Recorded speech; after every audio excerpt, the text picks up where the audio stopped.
আসসালামু আলাইকুম সবাইকে। বিয়ের শিকল গল্পের 2 নাম্বার পার্ট। তো যারা প্রথম পার্ট এখনো দেখেননি তারা দেখে আসুন। তো চলুন আর বেশি কথা না বলে গল্প শুরু করা যাক।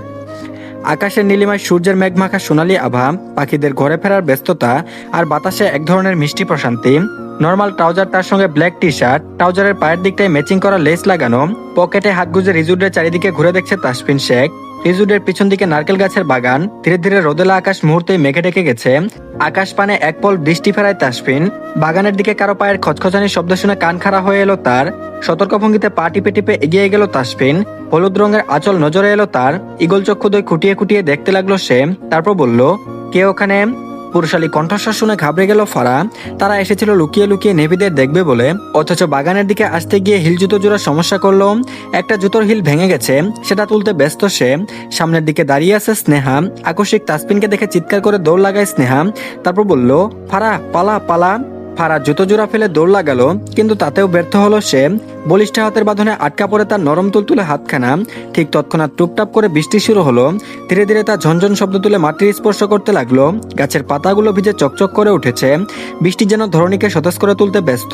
ধুলোবালি ধুয়ে পরিষ্কার করে দিচ্ছে চারিদিকটাই। তারপর বলল, কে তুমি? আবারও একই কণ্ঠস্বর। এবার ফিরে তাকালো ফারা। ভেজা স্নিগ্ধ মুখশ্রী দেখে হৃদয় স্পন্দন ধুপ করে উঠল তাসফিনের। উষ্টাদয় আলাদা হয়ে এলো, হাতের বাঁধন হলো ঢিলে। বাইরে ঝিরিঝিরি বৃষ্টি পড়ছে এখনো। সন্ধ্যা ঘনিয়ে এলো। টাওয়েল দিয়ে মাথাটা মুছে বারান্দায় মেলে দিল ফারা। দৃষ্টি তার বৃষ্টির দিকে।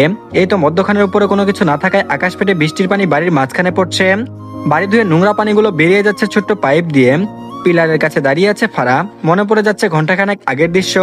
সেই অনাকাঙ্ক্ষিত পুরুষের হাতে বন্দী ছিল তার কোমল হাত। তাকিয়েছিল নির্বিশেষ। চোখের গভীরতায় কি যেন ছিল। লম্বা সুঠামদেহী সুশ্রী চেহারার অধিকারী, গাল জুড়ে ছাপ ছাপ দাড়ি। বৃষ্টির পানিতে ভিজে গায়ের কালো টি শার্ট লেপটে ছিল। হাতের বাঁধন ঢিলে হতে ছুটতে পালিয়ে এসেছিল ফারা। আসার সময় এক নজর পিছনে ফিরে দেখেছিল সে, লোকটা সেই একই ভঙ্গিতে দাঁড়িয়েছিল। হঠাৎ কেউ বলল, ফারা খেতে আই। মায়ের কণ্ঠস্বর শুনে কল্পনা থেকে বেরিয়ে এলো ফারা। দ্রুত পায়ে নিচে গেল।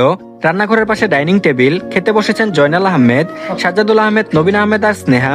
পদে পদে হাসি দিচ্ছে স্নেহা। ফারা টুপ করে পাশে খালি চেয়ারে বসে পড়লো। স্নেহার দিকে চোখাচোখি হতে স্নেহা কটমট করে তাকালো তার দিকে। চোখে চোখে যেন বলছে, তোর জন্য আমার এই অবস্থা। তুই যদি না যেতি তাহলে বৃষ্টিতে ভিজতে হতো না, আর না আমার হাঁচিতে হাঁচিতে জান বের হতো। কথাগুলো মুখ ফুটে বলতে পারলো না স্নেহা। চোখে চোখে বুঝে নিল ফারা। হঠাৎ ফুস করে একটা শব্দ হলো।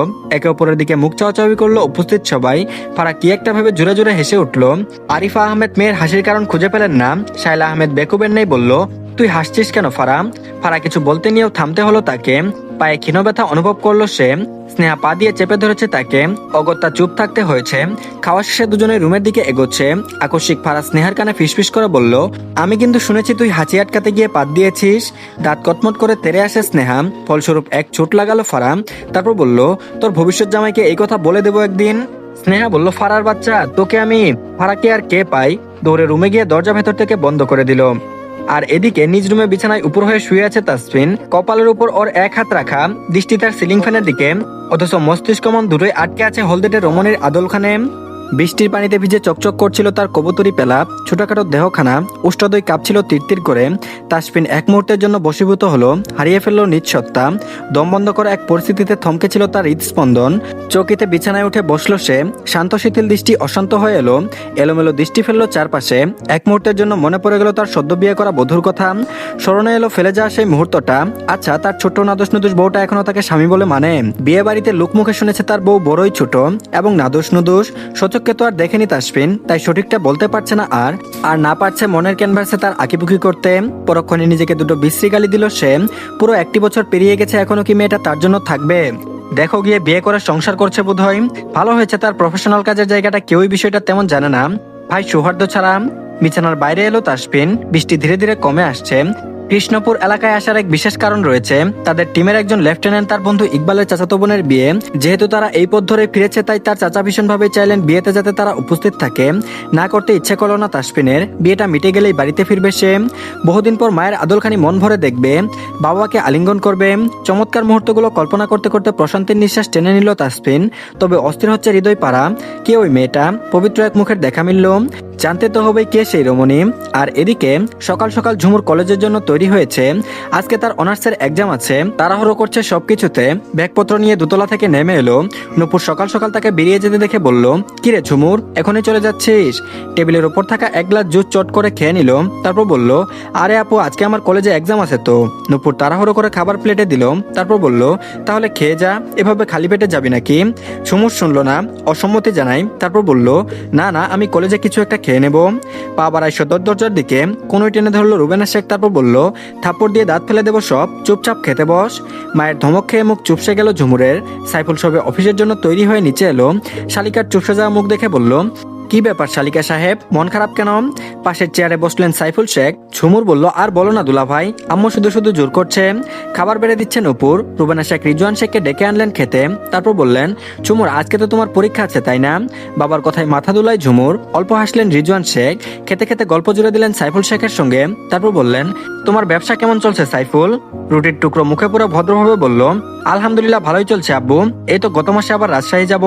সাইফুলের যাওয়ার কথা শুনে হাত থেমে গেল নূপুরের। তীক্ষ্ণ দৃষ্টি নিক্ষেপ করে তার পানে সবার অগোচরে হাসলো সাইফুল। সাইফুল বিভিন্ন যন্ত্রপাতি রপ্তানি করে। রিজওয়ান শেখের শহরের মধ্যে একটা সুপার শপ এবং ধানমন্ডির দিকে আরেকটা সুপার শপ রয়েছে। বাড়ি থেকে 20 মিনিটের রাস্তা। রিজওয়ান আশেপাশে দৃষ্টি বুলিয়ে রুবেনা শেখের উদ্দেশ্যে বলল, মাহিন কোথায়, ওকে আনোনি? নূপুর চট করে বলে উঠল, ও এখনো ঘুমাচ্ছে আব্বু। রুবেনা শেখও বললেন, হ্যাঁ তোমরা খেয়ে নাও, মাহিন উঠলে আমার সঙ্গে খাবে না। রিজওয়ান শেখ আর কথা বাড়ালেন না, যে যার মতো খাবার শেষ করে কাজে বেরিয়ে পড়ল। রিজওয়ান শেখ গাড়ি নিয়ে সুপার শপের দিকে গেল। সাইফুল নিজ গাড়িতে ঝুমুরকে নিয়ে বের হয়। তাকে কলেজে ড্রপ করে নিজের অফিসে বেরিয়ে যায়। প্লেটগুলো নিয়ে কিচেনে রেখে এলো নূপুর। একটু পর তাদের কাজের মাসি দীপ্তি আসবে, তিনি এলেই ধুয়ে দেবেন। আর এদিকে বিয়ে বাড়িতে যাবে আহমেদ পরিবার থেকে ফারাজ, স্নেহা, নবীন, আরিফা আহমেদ এবং শাইলা আহমেদ। কত করে বলেছে যাতে বেলির বিয়েতে তারা থাকে। গোধূলি নেমে এসেছে, রাত 8টায় বিয়ে, এখনই বের হতে হবে, না হলে দেরি হয়ে যাবে।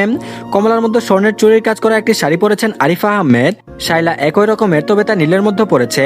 ফারার লেহেঙ্গা পরেছে, গাঢ় নীল রঙের এই লেহেঙ্গায় ভারী জারদৌসি কাজ করা, যা রাজকীয় লুক দেয়। গোল্ডেন শেডের এমব্রয়ডারি সিকোয়েন্স ওয়ার্ক করা আছে। স্নেহা নিয়ন গ্রিন মিরর ওয়ার্ক লেহেঙ্গা পরেছে। লেহেঙ্গার বডি ও দুপাট্টায় ছোট ছোট আয়নার কাজ করা। গাড়িতে বসে আছে সবাই। যত এগুচ্ছে বুকের ধুকপুকানি তীব্র হচ্ছে ফারার। তার কারণ বোধগম্য নয়, আকস্মিক মনে হচ্ছে কাছের মানুষ খুব কাছে রয়েছে। গোলাপি উষ্ঠযুগল বারংবার ভিজিয়ে নিচ্ছে সে। বিয়ে বাড়িতে যেতে হাফফাস লাগছে তার। কেন জানি মন পাড়ায় অনাকাঙ্ক্ষিত কিছু ঘটার সম্ভাবনা দুলা দিচ্ছে। মনে মনে আল্লাহকে ডাকছে ফারা। তারপর বলল, ইয়া আল্লাহ, কিছু হবে না তো? কেন জানি ভয় হচ্ছে, আপনি সাহায্য করুন আল্লাহ। ফারাকে চিন্তিত দেখে স্নেহা ফিসফিসিয়ে বলল, কি হয়েছে তোর? ফারা বলল, কই কিছু না তো। স্নেহা বলল, দেখ একদম মিথ্যা বলবি না, কাল থেকে দেখছি কেমন একটা করছিস, চাচিকে বলবো নাকি? ফারা ঘাবড়ে গেল। স্নেহার সন্দেহ দূর করতে মেকি মন খারাপ করে বলল, আরে তেমন কিছু না, ওই যে বিলির বিয়েতে যাবো তাই ভয় করছে। হেসে ফেললো স্নেহা, তারপর বলল, ও এই ব্যাপার, আর একদিন আমিও মন খারাপ করবো যেদিন তোর বিয়ে হবে। ফারা চকিতে দৃষ্টি ঘুরিয়ে নিল, দৃষ্টি ফেললো আকাশ পানে। স্নেহা অপরাধী মুখ করে বসে রইল। ভুলবশত অতীতের তীক্ষ্ণ স্মৃতি মনে করিয়ে দিয়েছে সে। বাড়িতে চলছে অতিথিদের আগমন। বিয়ে শুরু হবে আরো 1 ঘন্টা পর। নাচ গান হাসি আড্ডায় মুখরিত চারিদিক। এক কোণে চুপটি করে দাঁড়িয়ে আছে ফারা। প্রবলেম হয়ে গেছে তার। লেহেঙ্গার সঙ্গে পরিহিত ব্লাউজের ফিতা খুলে গেছে। লজ্জায় আড়ষ্ট হয়ে ওড়না টেনে নিজেকে ঢেকে নিল। স্নেহাটা নেই, বেলির কাছে আছে। ওখানে বরের বন্ধুদের সঙ্গে সবাই মিলে দুষ্টুমি করতে ব্যস্ত। আশেপাশে কোথাও আরিফা আহমেদ আর না শাইলা আহমেদকে দেখতে পাচ্ছে ফারা।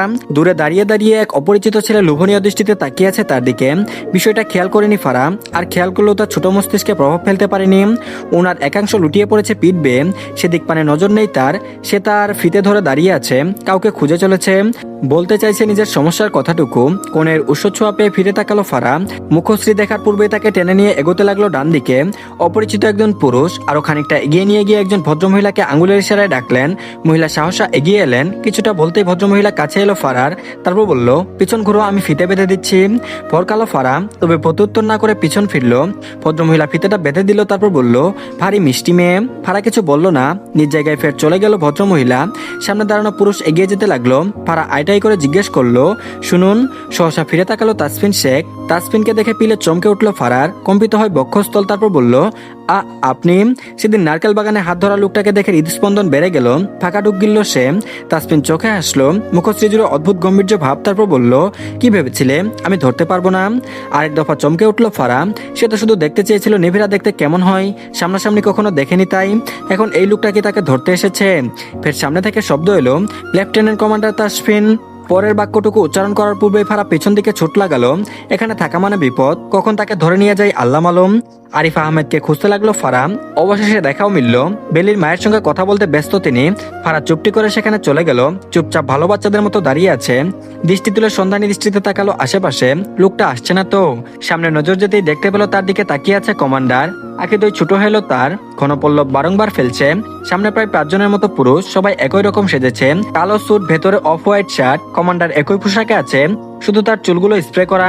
আবারও ফাঁকা ঢুক গিলল ফারাহ।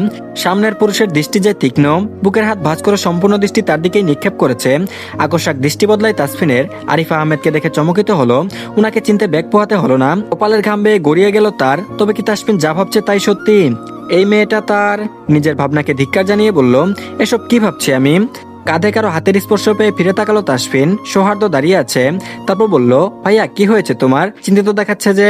তাসফিন সংকুচিত স্বরে বলল, না তেমন কিছুই হয়নি। সৌহার্দ্য মৃদু স্বরে বলল, তুমি কি ওনাকে দেখেছো? ওই যে আরিফা আন্টি। তাসফিন বলল, হ্যাঁ। তাসফিন ছোট্ট করে জবাব দিল। সৌহার্দ্য ফোন এগিয়ে দিতে দিতে বলল, আম্মু অনেকক্ষণ ধরে কল করছে, তোমার ফোনটা আমার কাছে ছিল। কিছু একটা ভাবলো তাসফিন, অতঃপর ফোন হাতে বাইরের দিকে এগিয়ে গেল। রুবেনা শেখ অপর পাশে ফোনের অপেক্ষায় রয়েছেন। তাসফিন কল রিসিভ করা মাত্র ধমক দিয়ে বলল, তাসফিন তুই এমন কেন? কতক্ষণ ধরে কল করছিলাম। তো ধন্যবাদ সবাইকে। এই পার্টটি এই পর্যন্তই। পরবর্তী পার্ট খুব তাড়াতাড়ি আসবে। তো সবাই প্লিজ চ্যানেলটিতে সাবস্ক্রাইব করে দিন আর ভিডিওতে অবশ্যই লাইক দিন। আর ভালো থাকবেন সবাই। আল্লাহ হাফেজ।